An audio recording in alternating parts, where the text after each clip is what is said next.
ay rated SPG, striktong patnubay at gabay ng magulang.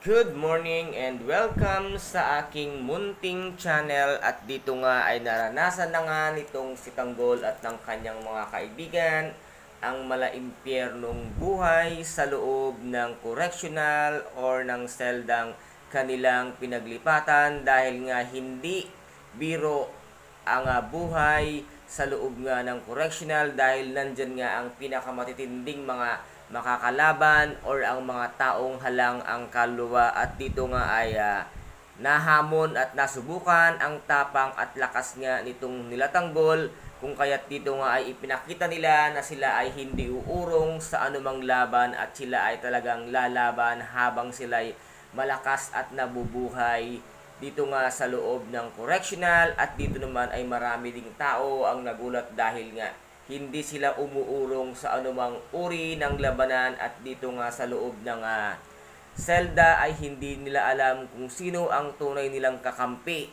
o sino ang kanilang magiging kalaban sa loob ng correctional, dahil napakarami ng taong halang ang kaluluwa sa loob nga nitong correctional.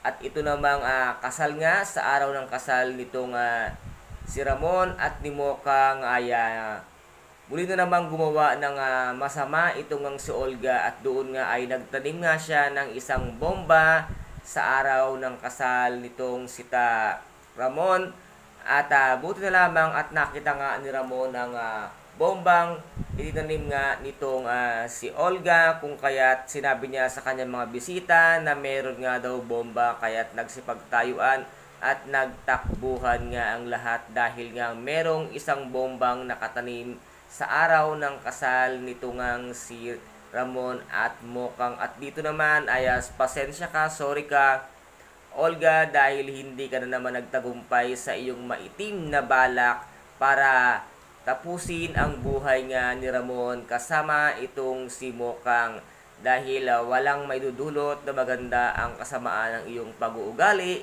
kung kaya't sana ay tanggapin mo na lang na si Mokang na ang magiging bagong asawa nga nitong si Ramon. At sana ipagtapat mo na lang din ang totoong si Tanggol na hindi ka kumuha ng ibang tao para magpanggap na Tanggol para lang makamkam mo ang yaman ng mga Montenegro. Ay isa ka din namang Montenegro na magkakaroon ka rin naman ng mamanahin once na sumakabilang buhay na si Don Julio Montenegro.